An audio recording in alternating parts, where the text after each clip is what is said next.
नमस्कार साथियों, स्वागत है आप सभी का सर्वज्ञ एग्जाम में। और ये क्लास रहने वाली है उत्तर प्रदेश पुलिस री एग्जाम के लिए अगस्त महाक्रांति। आप सभी भली भांति जानते हैं कि आपका पेपर 23 से 31 तारीख के बीच में है। आने वाली 10 शिफ्टों के पेपर के जितने भी प्रश्न बन सकते हैं महत्वपूर्ण, सब मैंने इसमें उठा के रखे हैं। 400 प्रश्न रहने वाले हैं। और याद रखना, अगर वर्दी लेनी है तो पूरी मेहनत करना। आपसे एक विनती है, क्लास स्टार्ट होने से पहले अगर आप पर किसी भी प्रश्न का उत्तर आता है तो उसको कमेंट में जरूर लिखें, जिससे कि हमारा मनोवेग भी बढ़ेगा। पहला प्रश्न आप सभी के सामने है, हाल ही में किसे भारत रत्न से सम्मानित किया गया है 2024 में? Option A Lal Krishna Advani, option B Karpoori Thakur व Chaudhary Charan Singh, option C PV Narasimha Rao और एम.एस. स्वामीनाथन, ऑप्शन डी इनमें से सभी। तो याद रखना है, ऑप्शन डी सही है। इन पांचों व्यक्तियों को भारत रत्न मिला है, जो कि भारत का सबसे बड़ा राष्ट्रपति के द्वारा दिया जाने वाला सम्मान है। ठीक है, ये बहुत महत्वपूर्ण प्रश्न बनने वाला है। लाल कृष्ण आडवाणी, ठाकुर, चौधरी चरण सिंह, पीवी नरसिम्हा राव, एम.एस. स्वामीनाथन, 5 व्यक्ति हैं। ठीक है, आगे बढ़ते हैं अगले प्रश्न की ओर। निम्न में से कौन सा युग्म सुमेलित नहीं है? ठीक है, एक तरफ क्रांति है और एक तरफ उत्पादन है। ये भी प्रश्न आप जानते हैं कि 18 फरवरी को आए थे। देखिए, हरित क्रांति का संबंध खाद्यान्न से है, सही है। श्वेत क्रांति का दुग्ध से, सही है। नीली क्रांति मत्स्य, एकदम करेक्ट है। लेकिन गुलाबी जो है, गुलाबी क्रांति का संबंध प्याज से होता है, ना कि मांस से। ठीक है, तो ऑप्शन डी हमारा सही है, जो कि गलत है। ठीक है, आगे बढ़ते हैं अगले प्रश्न की ओर। देखिए, भारतीय अर्थव्यवस्था को किस रूप में व्यवस्थित किया जा सकता है? ऑप्शन ए मिश्रित अर्थव्यवस्था, पूंजीवादी अर्थव्यवस्था, समाजवादी अर्थव्यवस्था और ग्रामीण अर्थव्यवस्था। तो याद रखना है साथियों, ये प्रश्न कई बार पूछा गया है। जो भारत की अर्थव्यवस्था है वो कैसी अर्थव्यवस्था है? एक मिश्रित अर्थव्यवस्था है। आगे बढ़ते हैं अगले प्रश्न की ओर। पंचवर्षीय योजना बनाने की जिम्मेदारी किसकी थी? उस टाइम पर जब पंचवर्षीय योजना चलती थी तो उसकी जो रिस्पॉन्सिबिलिटी थी वो किसके ऊपर थी? प्रधानमंत्री कार्यालय, राष्ट्रीय विकास परिषद, योजना आयोग या फिर ग्राम पंचायत। तो याद रखना है साथियों, अगर आपको पता है तो अच्छी बात है। योजना आयोग की पास की जिम्मेदारी थी पंचवर्षीय योजना बनाने की। आगे बढ़ते हैं अगले प्रश्न की ओर। प्रधानमंत्री ग्राम सड़क योजना को कब प्रारंभ किया गया? 25 दिसंबर 2000 को, 24 दिसंबर 2001, 23 दिसंबर 2001 या फिर 15 अगस्त 2001। तो याद रखना है, 25 दिसंबर 2000 को प्रधानमंत्री ग्राम सड़क योजना शुरू की गई। आगे बढ़ते हैं अगले प्रश्न की ओर। जनगणना 2011 के अनुसार किस राज्य में स्त्री साक्षरता दर सर्वाधिक है? आप जानते हैं कि जब कभी पेपर हुआ है किसी ना किसी में, अभी 18 फरवरी में जनगणना से प्रश्न हर बार आते ही आते हैं। Option A Madhya Pradesh, Kerala, Tamil Nadu, Goa. तो आप जानते हैं केरल में सर्वाधिक महिला साक्षरता दर है। आगे बढ़ते हैं अगले प्रश्न की ओर। संयुक्त राष्ट्र महासभा में वर्तमान में कुल कितने सदस्य हैं? 142, 193, 155, 195। तो याद रखना है 193 क्या है? मेंबर है किसमें? यूनाइटेड नेशन ऑर्गेनाइजेशन, संयुक्त राष्ट्र महासभा, जिसकी स्थापना 24 अक्टूबर 1945 को होती है। आगे बढ़ते हैं अगले प्रश्न की ओर। भारत द्वारा ऑपरेशन मेघदूत कहाँ चलाया गया था? जो ऑपरेशन मेघदूत है, बहुत ही महत्वपूर्ण प्रश्न है। कारगिल क्षेत्र में, कच्छ की रण में, सिंहाचन ग्लेशियर में, हिंदू कुश पहाड़ियों के क्षेत्र में। तो याद रखना है, सिंहाचन ग्लेशियर में जो ऑपरेशन मेघदूत है वो चलाया गया था। आगे बढ़ते हैं अगले प्रश्न की ओर। नेक्स्ट देखिए, भारत की स्थलीय सीमा किस पड़ोसी देश के साथ नहीं मिलती है? आप भली बात इस प्रश्न को जानते होंगे। नेपाल हमारे पूर्व में स्थित है, वो तो स्थल से लगता है। पाकिस्तान हमारे पश्चिम में है। श्रीलंका हमारे दक्षिण में है। लेकिन इसकी कोई भी स्थलीय सीमा यानी जमीन से नहीं लगता है, ये महासागर में है। चीन से ऊपर साइड में है, आप जानते हैं उत्तर साइड में ये लगता ही है। लेकिन ऑप्शन सी सही है हमारा, जो कि नहीं लगता है। किससे? हमारा जो पड़ोसी देश है नेपाल, जो जल में है, सागर में है। ठीक है, आगे बढ़ते हैं अगले प्रश्न की ओर। उत्तर प्रदेश में राजस्व परिषद की स्थापना कब की गई थी? 1856, 1828, 1831, 1885। तो याद रखना है 1831 में उत्तर प्रदेश में राजस्व परिषद, किसी पर राजस्व परिषद की स्थापना की। अगर ये पूछे फिर राजस्व परिषद का जो मुख्यालय है वो कहाँ पर है? वो लखनऊ में। ठीक है, इसको भी याद रखना है, कहाँ पर? लखनऊ में। राजस्व परिषद का मुख्यालय लखनऊ। आगे बढ़ते हैं। उत्तर प्रदेश में सर्वाधिक प्रचलित लोक नृत्य निम्नलिखित में से कौन सा है? इनमें से कौन सा जो लोक नृत्य है जो कि यूपी का सर्वाधिक फेमस है? नौटंकी, कर्मा, छफेली, चौनफुल। तो याद रखना है, यूपी का आप जानते हैं नौटंकी जो है सर्वाधिक प्रसिद्ध है। आगे बढ़ते हैं अगले प्रश्न की ओर। उत्तर प्रदेश का सर्वाधिक प्राचीन संग्रहालय निम्नलिखित में से कहाँ स्थित है? इलाहाबाद में, लखनऊ, मथुरा, वाराणसी। इस प्रश्न का उत्तर बहुत इजी प्रश्न है, आसानी से दे सकते हो, कमेंट में दीजिए। बहुत सारे प्रश्न बाकी है अभी। देखिए, उत्तर प्रदेश का एकमात्र मुक्त विश्वविद्यालय कौन सा है? इलाहाबाद विश्वविद्यालय, लखनऊ विश्वविद्यालय, काशी हिंदू विश्वविद्यालय, डॉक्टर भीमराव अंबेडकर विश्वविद्यालय। तो याद रखना है इलाहाबाद विश्वविद्यालय एकदम सही आंसर है, जो कि हमारे प्राचीन है। अब अभी मैंने कराया था, उसका आंसर है ये। आगे बढ़ते हैं अगले प्रश्न की ओर। संयुक्त राष्ट्र महासभा, जिसे यूएनओ बोलते हैं, यूनाइटेड नेशन ऑर्गेनाइजेशंस, उसकी पहली महिला भारतीय सभापति कौन थी? यानी कि जो उसकी पहली महिला थी वो भारत की थी, उनका नाम क्या है? इंदिरा गांधी थी, विजय लक्ष्मी पंडित थी, कमला नेहरू, लक्ष्मी सहगल। तो आप जानते होंगे विजय लक्ष्मी पंडित एकदम करेक्ट आंसर है, जो कि कहाँ की है? भारत की यूएनओ में बनने वाली पहली सभापति थी। आगे बढ़ते हैं अगले प्रश्न की ओर। भारत रत्न से सम्मानित होने वाले पहली भारतीय महिला कौन थी? इंदिरा गांधी थी, मदर टेरेसा, कस्तूरबा गांधी और आसफ खाली। तो आप जानते हैं इंदिरा गांधी जी पहली भारतीय भारत रत्न से सम्मानित होने वाली महिलाएं। ऑप्शन एकदम करेक्ट है। आगे बढ़ते हैं अगले प्रश्न की ओर। उत्तर प्रदेश में स्कूल चलो अभियान की शुरुआत कब की गई? 1992, 1995, 2000 में, 1997। तो याद रखना है 2000 में, 2000 में इसकी स्थापना होती है स्कूल चलो अभियान की। यूपी में होती है, तो महत्वपूर्ण है। आगे बढ़ते हैं। उत्तर प्रदेश में सबसे अधिक पुराना विश्वविद्यालय कौन सा है? सबसे ओल्ड की बात कर रहा है। डॉक्टर भीमराव अंबेडकर विश्वविद्यालय कहाँ है? आगरा में। अलीगढ़ मुस्लिम विश्वविद्यालय अलीगढ़ में ही है। रुहेलखंड विश्वविद्यालय बरेली में है। इलाहाबाद विश्वविद्यालय इलाहाबाद ही में। तो याद रखना है ऑप्शन डी एकदम करेक्ट है, जो कि सबसे प्राचीन विश्वविद्यालय कौन सा? इलाहाबाद विश्वविद्यालय, जो कहाँ पर है? उत्तर प्रदेश में ही है, इलाहाबाद में ही है। आगे बढ़ते हैं अगले प्रश्न की ओर। राष्ट्रीय पंचायत कहाँ की संसद को कहा जाता है? यानी कि किस संसद को, किस देश की राष्ट्रीय पंचायत कहलाती है? नेपाल की, बांग्लादेश, भूटान, भारत। तो आप जानते हैं नेपाल की जो संसद है उसको क्या कहते हैं? राष्ट्रीय पंचायत कहते हैं। ठीक है जी सर। आगे बढ़ते हैं अगले प्रश्न की ओर। नेक्स्ट, तो देखिए साथियों, इजराइल की संसद को क्या कहा जाता है? जो इजराइल है उसकी संसद क्या बोलते हैं? डाइट बोलते हैं, नेसेट, मजलिस, नेशनल असेंबली। तो आप जानते हैं जो नेसेट है उसको इजराइल की संसद को कहते हैं। आगे बढ़ते हैं अगले प्रश्न की ओर। सामा चकेवा कहाँ का लोक नृत्य है? सामा चकेवा उत्तर प्रदेश का, बिहार का, पश्चिम बंगाल, उत्तराखंड। तो आप जानते हैं इसका सही आंसर है बिहार। बिहार का सामा चकेवा है और उत्तर प्रदेश का नौटंकी है और कथक शास्त्रीय नृत्य कहाँ का? यूपी का है। आगे बढ़ते हैं। पराक्रम के लिए दिया जाने वाला सर्वोच्च शौर्य पुरस्कार, ये प्रश्न 18 फरवरी की पहली शिफ्ट में आया था। बहुत ही ऐसे प्रश्न कई आते हैं और दोबारा रिपीट भी होने वाले हैं कई प्रश्न। तो परमवीर चक्र, महावीर चक्र, अशोक चक्र, वीर चक्र। तो आप जानते हैं जो पराक्रम यानी बहादुरी के लिए सबसे जो है उसका नाम है परमवीर चक्र, बहुत ही महत्वपूर्ण है।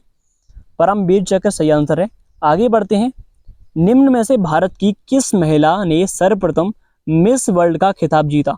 ऐश्वर्या राय, सुष्मिता सेन, लारा दत्ता, रीता फारिया। तो आप जानते हैं रीता फारिया जी ने मिस वर्ल्ड में सबसे पहले भारत में कौन? रीता फारिया है।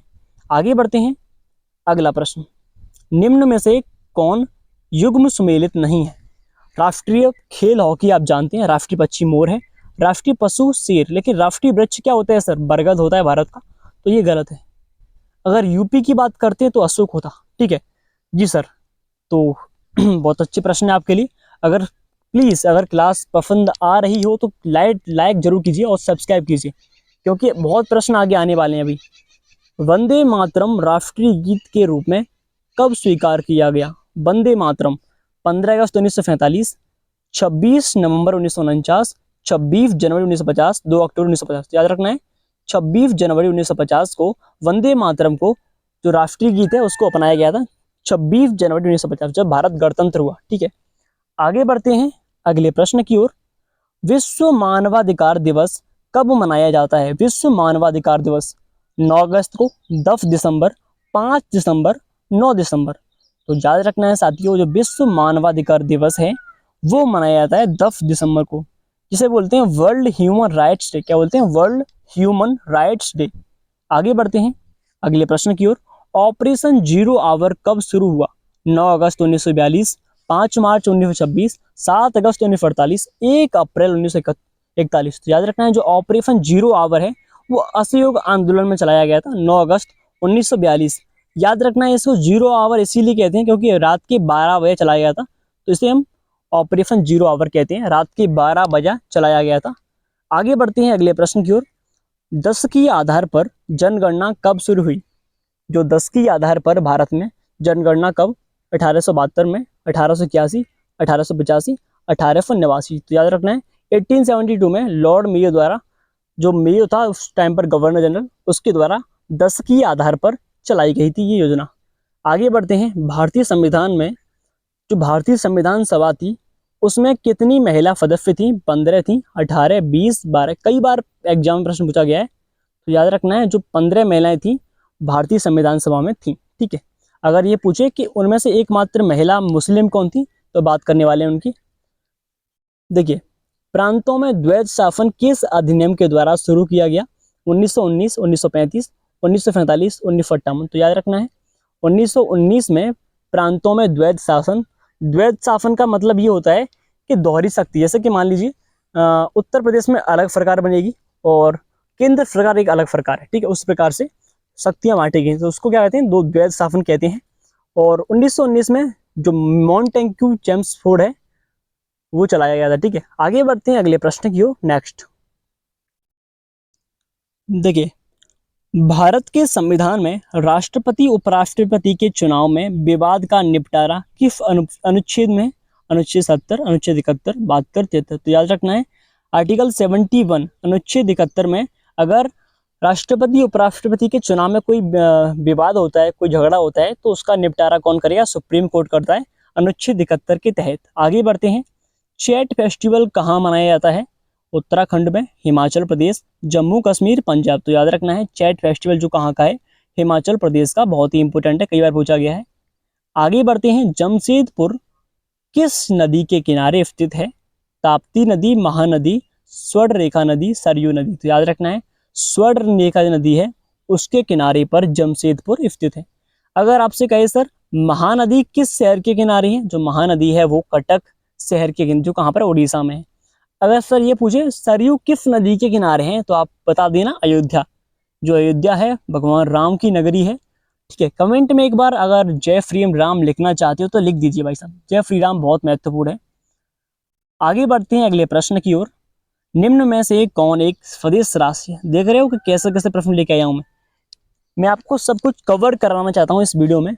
शायद हो जाए तो हो जाए, वैसे कवर होगा नहीं, लेकिन मैं आपको पूरी कोशिश करूंगा। देखिए, फदिश राशि कौन कौन सी है? एक फदिश राशि है, कौन सी है? द्रव्यमान, आयतन, ताप, विद्युत धारा, दाब और कार्य। ये तीनों जो हैं, दाब, कार्य, ताप, विद्युत धारा, द्रव्यमान, आयतन, ये सभी क्या हैं? ये अदिश राशियां हैं। अगर आपसे कहें फदिश राशि कौन कौन सी है? त्वरण, आवेश, आघूर्ण, कोणीय संवेग, ये चारों की चारों क्या है सर? ये सदिश राशि। एक ही ऑप्शन में मैंने आपको 12 से 13 राशियां करा दी। ठीक है, तो याद रखना है द्रव्यमान, आयतन, ताप, विद्युत धारा, ये सब दाब, कार्य क्या है? ये अदिश राशि हैं। और त्वरण, आवेग, आघूर्ण, कोणीय संख्या है, ये सदिश राशि हैं। ठीक है, आगे बढ़ते हैं अगले प्रश्न की ओर। जीएसटी का ध्येय वाक्य क्या है? Option A one nation one tax, one nation one rupee, one nation one family, one nation one direct. तो आप सभी को भली भांति याद है ये तो। वन नेशन वन टैक्स जो है इसका ध्येय वाक्य है। और जीएसटी 1 जुलाई 2017 को लागू होती है, आप जानते हैं। और आप भली भांति जानते हैं कि विजय कलेकर समिति के द्वारा ये लागू होती है। और वर्तमान में कौन है? निर्मला सीतारमण इसकी अध्यक्ष हैं। ठीक है, आगे बढ़ते हैं अगले प्रश्न की ओर। किस नदी की सहायक नदियों को पंच नद कहा जाता है? इंपोर्टेंट प्रश्न बनता है। नर्मदा, ऑप्शन बी कावेरी, सी गोदावरी और डी सिंधु। तो आप जानते हैं उत्तर की साइड में जो कि पाकिस्तान में मिलती है और कहाँ से निकलती है? तिब्बत से, वो सिंधु नदी है। सिंधु नदी जो है और उससे 5 नदियां मिलती हैं, झेलम, चिनाब, रावी, ब्यास, सतलज। तो इसीलिए सिंधु नदी को पंचनद कहा जाता है क्योंकि इससे 5 नदियां मिलती हैं और कहाँ मिलती हैं? पाकिस्तान में जाती हैं। ठीक है, आगे बढ़ते हैं अगले प्रश्न की ओर। रणजी ट्रॉफी 2024 का विजेता कौन सा राज्य है? मुंबई है, गोवा है, महाराष्ट्र, उत्तर प्रदेश। तो आप जानते हैं, अगर नहीं जानते कोई दिक्कत नहीं, बता रहा हूं मैं आपको। जो रणजी ट्रॉफी 2024 है उसका जो विजेता है वो मुंबई है। कौन है सर? मुंबई। ठीक है, आगे बढ़ते हैं अगले प्रश्न की ओर। नेक्स्ट, हाल ही में दुनिया का पहला ओम आकार का मंदिर का उद्घाटन कहाँ किया गया? इंपॉर्टेंट प्रश्न, यानी कि सबसे बड़ा मंदिर है जो कि ओम आकार का है। इस तरीके से देखिए, इस तरीके से इस आकार का है और कहाँ बना है ये बताना है आपको। राजस्थान में, मध्य प्रदेश में, उत्तर प्रदेश में, गोवा में। तो वहीं पर बना है जहाँ पर महाराणा प्रताप थे राजा, कहाँ पर, राजस्थान में। ठीक है, जो वीरों की भूमि है, योद्धा बोलते हैं उन्हें। आगे बढ़ते हैं, राजस्थान में कहाँ पर, राजस्थान में सर। आगे बढ़ते हैं अगले प्रश्न की ओर। G20 2024 का आयोजन किस देश में हुआ? भारत में, रूस में, अमेरिका में, ब्राजील में। तो आप जानते हैं 2023 वाला कहाँ हुआ, G20 का भारत में हुआ था, आप सभी जानते हैं। और वो उसका थीम क्या थी, कमेंट में लिखिए, वो फ्यूचर वाली थीम कौन सी थी। जो अब के हुए हैं 2024 में, वो कहाँ पर, ब्राजील में। और ब्राजील के राष्ट्रपति कौन है, डूडा ली सिल्वा बोलते हैं। आगे बढ़ते हैं, अगला प्रश्न, इंद्र अभ्यास किन देशों के मध्य होता है? भारत जापान, भारत रूस, भारत अमेरिका, भारत थाईलैंड। तो याद रखना है, जो इंद्र अभ्यास है वो होता है दोस्तों भारत और रूस के मध्य, इंद्र अभ्यास। आगे बढ़ते हैं अगले प्रश्न की ओर। हर प्रश्न को याद रखना है। अगर मैं आपसे पूछूं, ये बताइए कि भारत और जापान के बीच कौन सा युद्ध अभ्यास होता है? धर्मगोर्जियन। कौन सा? धर्मगोर्जियन। और भारत थाईलैंड के बीच होता है अयुत्था अध्याभ्यास। कौन सा? अयुत्था युद्धाभ्यास। आगे बढ़ते हैं अगले प्रश्न की ओर। हाल ही में स्टेट बैंक ऑफ इंडिया, सब जानते होंगे, उनके नए अध्यक्ष के रूप में कौन चुने गए हैं? श्रीनिवासलू शेट्टी, संजीव गुप्ता, रमेश श्रीनिवास, पूर्वी ठाकुर। तो याद रखना है, जो श्रीनिवासलू शेट्टी जी हैं वो हाल ही में स्टेट बैंक ऑफ इंडिया के अध्यक्ष चुने गए हैं। ऑप्शन एकदम करेक्ट है। आगे बढ़ते हैं अगले प्रश्न की ओर। हर प्रश्न इंपोर्टेंट लेके आया हूँ। फीफा 2022 का आयोजन कहाँ हुआ था? कतर, दोहा, कनाडा में, मैक्सिको, भारत। तो आप जानते हैं फीफा 2022 का आयोजन कहाँ हुआ सर? कतर और दोहा में। जो कतर, ये पूछ रहे कि कतर की राजधानी क्या है? दोहा होती है, तो वहीं पर। ठीक है, आगे बढ़ते हैं। जापान की राजधानी क्या है? इंपोर्टेंट प्रश्न। Tokyo, Hiroshima, Chicago, Himanshu. तो जापान की राजधानी क्या है? टोक्यो है। ठीक है, और जापान की जो संसद है उसको डायंट कहते हैं। आगे बढ़ते हैं अगले प्रश्न की ओर। गवाह सुरक्षा योजना किस राज्य की है? गवाह सुरक्षा योजना कहाँ की है सर? असम की, त्रिपुरा, मेघालय, मिजोरम। तो याद रखना है, जो गवाह सुरक्षा योजना है वो कहाँ की है? असम की। कहाँ की? असम की। ठीक है, याद रखना है हर प्रश्न को। आगे बढ़ते हैं। विटामिन सी की कमी से होने वाला रोग कौन सा है? स्कर्वी, बेरी, रतौंधी रोग, एनीमिया। तो याद रहे, आप जानते होंगे इसका रोग कौन सा है। स्कर्वी जो है विटामिन सी का रोग है, विटामिन सी से होने वाला रोग। आगे बढ़ते हैं। और विटामिन सी में खट्टे पदार्थ पाए जाते हैं, उनको खाने से आप ठीक हो सको। ठीक है, ये इनके उपयोग हैं। आगे बढ़ते हैं। हाल ही में भारत ने किस देश के दूसरे सबसे बड़े मोंगला पोर्ट को अपने अधिकार में लिया है?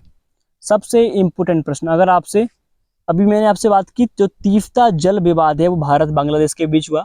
बांग्लादेश से अभी चर्चा में चल रहा है, तो 100% 2 से 3 प्रश्न जरूर हर शिफ्ट में देखने को मिलेंगे आपको बांग्लादेश से। जो देश चर्चा में होता है वहां से प्रश्न आते ही आते हैं। तो याद रखना, जो मोंगला पोर्ट है, जिसे अड्डा बोलते हैं बंदरगाह, वो बांग्लादेश का है। कहाँ का है? बांग्लादेश। जो बांग्लादेश है वहाँ का जो पोर्ट है, और वर्तमान में भारत ने उस पर अपना अधिकार कर लिया है। मतलब जबरदस्ती नहीं, किराए पर लिया है, उससे पैसे देकर। आगे बढ़ते हैं अगले प्रश्न पर। पेरिस ओलंपिक 2024 का आयोजन किस देश में हो रहा है या फिर किया रहा है? पेरिस फ्रांस में, बीजिंग में, भारत दिल्ली में, स्विट्जरलैंड में। तो आप जानते हैं पेरिस फ्रांस में पेरिस ओलंपिक का ग्रीष्मकालीन ओलंपिक का आयोजन हो रहा है अभी वर्तमान का। ठीक है, ये पूछे सर, इसका जो जीतने बार भारत ने कितने पदक जीते? 6। गोल्ड मेडल एक भी नहीं जीता है, लेकिन 5 जीते हैं। जो एक जीता है ब्रॉन्ज में, सिल्वर मेडल, और 5 ब्रॉन्ज मेडल। अमेरिका ने 126 पदक जीते हैं, फर्स्ट नंबर वो ये। ठीक है, आगे बढ़ते हैं अगले प्रश्न की ओर। हर चीज को समझते चलना है। देखिए आगे प्रश्न देखते दोस्तों। लोहे के संक्षारण को रोकने के लिए किसकी परत चढ़ाई जाती है? आप जानते हैं, जो लोहा होता है, जो उस पर जंग लगती है, तो उसको बचाने के लिए किसकी परत चढ़ाते हैं? ऑप्शन है जस्ता, जिंक, कॉपर की, एल्यूमिनियम, कैल्शियम। तो आप जानते हैं जस्ता यानी इसे जिंक कहते हैं। जिंक की परत चढ़ती है किसके ऊपर? लोहे के ऊपर। आगे बढ़ते हैं अगले प्रश्न की ओर। तीस्ता जल नदी जल विवाद किन देशों के मध्य है? इंपोर्टेंट प्रश्न, इसको लिख लीजिए। बांग्लादेश से ये प्रश्न आने वाला है। कौन सा प्रश्न? बांग्लादेश से 100% आएगा। भारत बांग्लादेश, भारत पाकिस्तान, भारत नेपाल, भारत भूटान। तो आप जानते हैं भारत और बांग्लादेश के बीच तीस्ता नदी जो है उसका विवाद चल रहा है। आगे बढ़ते हैं अगले प्रश्न की ओर। हाल ही में किस देश से भारतीयों को बचाने के लिए ऑपरेशन इंद्रावती कहाँ चलाया गया? हैती जो देश है, यूक्रेन, रूस, अमेरिका। आप जानते हैं हैती जो देश है वहां से भारतीयों को बाहर निकाला जा रहा है ऑपरेशन किसके द्वारा? इंद्रावती के द्वारा। ये प्रश्न पूछा गया था कि ऑपरेशन गंगा जो है 18 फरवरी की फर्स्ट शिफ्ट में पूछा गया था यूपी पुलिस में। आप जानते हैं कि ऑपरेशन गंगा का संबंध किससे है? आप जानते हैं रूस यूक्रेन के संबंध में जो है वहीं से। आगे बढ़ते हैं अगले प्रश्न की ओर। हाल ही में किसे भारत रत्न से सम्मानित किया गया? इस प्रश्न को हम पढ़ चुके हैं पहले ही, तो आप इसका आंसर कमेंट में दोबारा से दीजिए। जितनी बार दोगे उतना ही याद होगा। आगे बढ़ते हैं। अब यहाँ से थोड़ी सी आते हैं साइंस पर। ये प्रश्न भी बहुत सारे आए थे इसमें। 18 फरवरी के 3 प्रश्न आए थे ये चंद्रयान वाले। चंद्रयान 3 की सफल और सॉफ्ट लैंडिंग कब हुई थी? 29 अगस्त 2023, 25 अगस्त 2023, 23 अगस्त 2023 या फिर 27 अगस्त 2023। तो आप जानते हैं 23 अगस्त को चंद्रमा पर कौन उतरा था? हमारा चंद्रयान 3। अभी भी वहीं पर पड़ा है। आगे बढ़ते हैं अगले प्रश्न की ओर। कौन सा देश चंद्रमा पर सफलतापूर्वक अंतरिक्ष यान उतारने वाला चौथा देश है? चीन बन गया है, भारत, रूस, यूएसए। तो आप जानते हैं कि अभी 3 कंट्री चंद्रमा पर जा चुकी हैं। रूस है, चाइना है और एक अमेरिका। ये सब जा चुके हैं ऊपर, लेकिन चौथा देश जो है हमारा भारत बन चुका है। जो कहाँ पहुंच गया है? जो पहुंच चुका है चंद्रमा पर। ठीक है, याद रखना है। अगला प्रश्न, भारत से चंद्रमा की दूरी कितनी, यानी या फिर पृथ्वी से बोल लीजिए, बात ये की है 3,40,000 किलोमीटर, 3,12,000, 3,84,000, इनमें से कोई नहीं। तो 3,84,000 किलोमीटर दूरी है पृथ्वी से चंद्रमा की। ठीक है, यस सर। आगे बढ़ते हैं अगले प्रश्न की ओर। देखिए, चंद्रमा की सतह पर धूल को क्या कहते हैं? चंद्रमा पर जो धूल होती है उसको क्या बोला जाता है? रेजोलिथ, मोनोलिथ, हेमोलिथ, इनमें से कोई नहीं। तो याद रखना ये प्रश्न महत्वपूर्ण है। रेजोलिथ जो है चंद्रमा की जो मिट्टी है, धूल है, उसको क्या कहते हैं? रेजोलिथ कहते हैं। आगे बढ़ते हैं अगले प्रश्न की ओर। देखिए, चंद्रयान 3 के किस हिस्से के पास सॉफ्ट लैंडिंग की है? तो चंद्रयान 3 था हमारा, उसने चंद्रमा पर किस स्थान पर सॉफ्ट लैंडिंग की थी? ये प्रश्न ही पूछा जाता है। उत्तरी ध्रुव, भूमध्य रेखा, दक्षिणी ध्रुव, दूर की ओर। तो आप जानते हैं दक्षिणी ध्रुव पर सॉफ्ट लैंडिंग की थी चंद्रयान 3 ने। और वहीं पर शक्ति पॉइंट कुछ बोलते हैं उसको, वहां पर नरेंद्र मोदी ने नाम दिया था उसे शक्ति पॉइंट। आगे बढ़ते हैं अगले प्रश्न की ओर। चंद्रयान 3 मिशन के लैंडर का नाम क्या है? विक्रम, भीम, प्रज्ञान, ध्रुव। तो विक्रम लैंडर था, लैंडर का नाम क्या था? विक्रम था, जो कि चंद्रयान 3 का था। इसको भी याद करना, ये प्रश्न पूछा गया था, इंपोर्टेंट प्रश्न है। आगे बढ़ते हैं अगले प्रश्न की ओर। देखिए, आगे बढ़ते हैं। इसरो का चंद्रयान फर्स्ट मिशन कब लॉन्च हुआ था? पहले मिशन की बात कर रहा है चंद्रयान 1। 16 जुलाई 2013, 22 अक्टूबर 2008, 27 जुलाई 2018, 17 अगस्त 2009। तो याद रखना है 22 अक्टूबर 2008 को पहला मिशन चंद्रयान 1 लॉन्च किया गया था। दुर्भाग्यवश वो क्या हो गया? असफल हो गया था। आगे बढ़ते हैं। चंद्रयान 3 मिशन के रोवर का क्या नाम था? विक्रम, प्रज्ञान, भीम, ध्रुव। तो आप जानते हैं विक्रम लैंडर था और रोवर कौन था? प्रज्ञान था। ठीक है, आगे बढ़ते हैं। चंद्रयान 3 के प्रक्षेपण में किस प्रक्षेपण यान का उपयोग किया गया? लॉन्च व्हीकल मार्क 3, यानी इसे शॉर्ट में कहते हैं LVM-3। तो पहला ही आंसर सही है हमारा, इसको भी याद रखना है आपको। LVM-3 के द्वारा चंद्रयान 3 को लॉन्च किया गया। आगे बढ़ते हैं। चंद्रयान 3 की लॉन्चिंग कब हुई थी? 16 जुलाई को, 14 जुलाई, 27 को, 7 अगस्त 2023 को। तो याद रखना है दोस्तों 14 जुलाई को लॉन्च हुआ था, सभी को मालूम होगा। ठीक है, आगे बढ़ते हैं अगले प्रश्न की ओर। भारत का प्रथम परमाणु रिएक्टर कौन सा है? अप्सरा, आर्यभट्ट, आर्यभट्ट फर्स्ट, कामिनी। परमाणु रिएक्टर की बात करता है तो कौन है? अप्सरा। अगर ये बात करता है कि पहला उपग्रह कौन सा है, सैटेलाइट, तो हमारा आर्यभट्ट था। कौन पता? आर्यभट्ट। तो याद रखना है। आगे बढ़ते हैं। आर्यभट्ट को कब लॉन्च किया गया था? ये प्रश्न आपसे बनता है। तो 12 सितंबर 1994, 8 दिसंबर 1908, 15 जनवरी 1956, 19 अप्रैल 1975। तो हमारा डी ऑप्शन सही है। 1975 में हमें लॉन्च किया था आर्यभट्ट को, जो कि पहला हमारा उपग्रह था। ठीक है, आगे बढ़ते हैं अगले प्रश्न की ओर। भारत का पहला उपग्रह कौन सा है? हमारा भास्कर फर्स्ट, आर्यभट्ट, बराहिमिर, ब्रह्मगुप्त। तो याद रखना है आर्यभट्ट जो है हमारा पहला है, लेकिन इससे भी पहले हमने बराहिमिर को लॉन्च किया था, लेकिन वो असफल था, इसलिए आर्यभट्ट को मानते हैं। आगे बढ़ते हैं अगले प्रश्न की ओर। इसरो के वर्तमान अध्यक्ष कौन से? जो ISRO है, इंडियन स्पेस रिसर्च ऑर्गेनाइजेशन जो है, जिसे इनकी फुल फॉर्म है, उसके अध्यक्ष वर्तमान में कौन है? S सोमनाथ जी हैं। उससे पहले 19 में के सिवान थे, 2020 में शायद इन्होंने छोड़ दिया था अपना पद। आगे बढ़ते हैं। इसरो का जो स्थापना है वो कब की गई थी? 1 जनवरी 1956 को, 20 नवंबर 1972 को, 5 मार्च 1991, 15 अगस्त 1969। तो आप जानते हैं 15 अगस्त 1969 को इसरो की स्थापना की गई थी। ऑप्शन डी एकदम करेक्ट है। आगे बढ़ते हैं। गौतम बुद्ध का वास्तविक नाम क्या था? सिद्धार्थ, नरेंद्र, देवदत्त, विशाल। तो आप जानते हैं सिद्धार्थ कहते थे। बचपन में आपने कहानी पढ़ी होगी, जो एक हंस वाली थी, हंस बताया था इन्होंने, सिद्धार्थ नाम था देवदत्त से, ठीक है। तो सिद्धार्थ एकदम करेक्ट आंसर है। आगे बढ़ते हैं। कर्मण्यवाधिका रस्ते माँ फलेषु कदाचन किस धर्म ग्रंथ की उक्ति है? श्रीमद् भागवत गीता, रामचरितमानस, रामायण, जयदत्त। तो आप जानते हैं श्रीमद् भागवत गीता की ये पंक्ति है, कर्मण्यवाधिका रस्ते माँ फलेषु कदाचन, यानी कि बिना कर्म की इच्छा किए, बिना फल की इच्छा किए अपना कर्म कीजिए। आगे बढ़ते हैं। बौद्ध धर्म के प्रवर्तक गौतम बुद्ध की जन्मस्थली, यानी कि भगवान बुद्ध का जन्म कहाँ हुआ? लुम्बिनी में, कुशीनगर, राजगृह, कपिलवस्तु। तो आप जानते हैं बहुत ही सिंपल सा प्रश्न है, ऑप्शन एकदम करेक्ट है, लुम्बिनी में इनका जन्म हुआ था।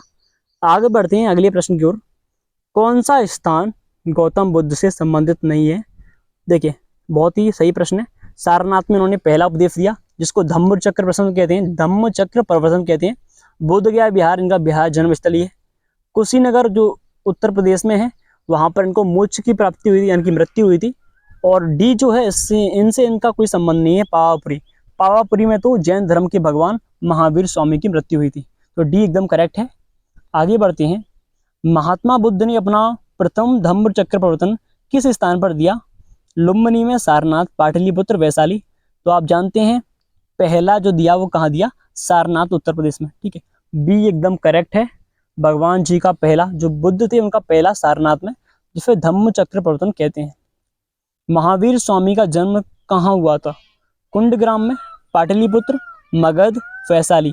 तो आप जानते हैं कुंडग्राम जो है वहां पर महावीर स्वामी का जन्म हुआ था सबसे पहले। आगे बढ़ते हैं। महात्मा बुद्ध का महापरिनिर्वाण कब हुआ था? कहाँ हुआ था? लुम्बिनी में, बोध गया, कुशीनगर, कपिलवस्तु। देखिए इसका आंसर कमेंट में जरूर दीजिएगा, बहुत ही सिंपल प्रश्न है। महावीर जैन की मृत्यु किस नगर में हुई? कुंडग्राम में, कुंडग्राम में इनका जन्म हुआ था, ठीक है। राजगीर, पावापुरी, कुशीनगर। तो आप जानते हैं पावापुरी में इनकी मृत्यु हुई थी महावीर जैन स्वामी की, जो कि जैन धर्म से संबंधित थे। आगे बढ़ते हैं अगले प्रश्न की ओर। देखिए